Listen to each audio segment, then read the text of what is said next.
ketika Ustadz Syam tabayun mengenai kabar mualafnya Dr. Richard Lee. Jadi sebenarnya sudah login atau belum? Saya Pak Ustadz. Iya. Saya lihat berita-berita sama Ustadz Dery. Tapi Ustadz Dery yang nyampein bukan dokter. Iya. Itu yang mau kami tanyakan itu. Nanti ada saatnya Pak Ustadz saya. Kan kita udah alhamdulillah nih udah kayak kita Islam jadi kita alhamdulillah gitu kan. Sudah sama Ustadz Dery. Tapi tiba-tiba ada acara juga sama Pastor Gilbert.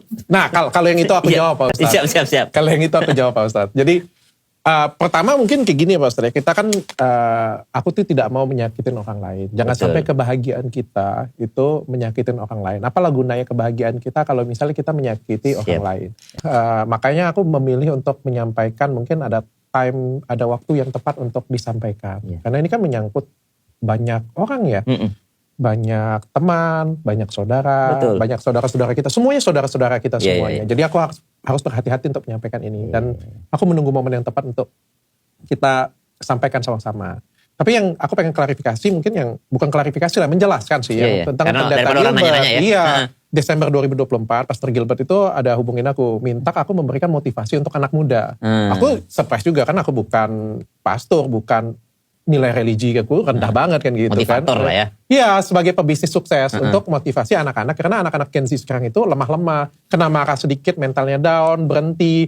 Oh iya, pastor saya bilang. Karena kan dia pernah datang ke podcastku. Aku kan bersahabat, jadi gak enak lah aku datang ke sana. Di pikiranku pada waktu itu adalah anak-anak gereja dikumpulkan, anak-anak gereja, muda gereja dikumpulkan. Karena jamnya terserah aku pada waktu itu.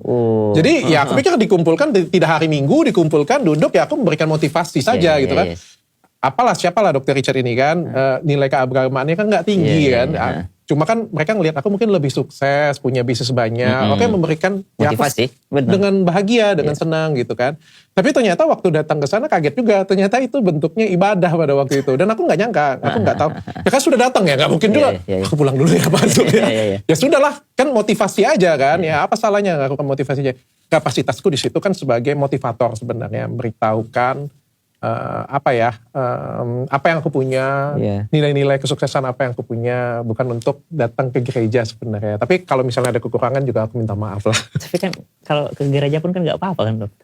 Nah gak tahu aku Pak Ustadz, karena sensitif sekarang gitu Pak Ustadz. Dokter kan sebagai emang orang gereja emang harus gereja atau bukan orang gereja lagi? Pertanyaannya pancingan.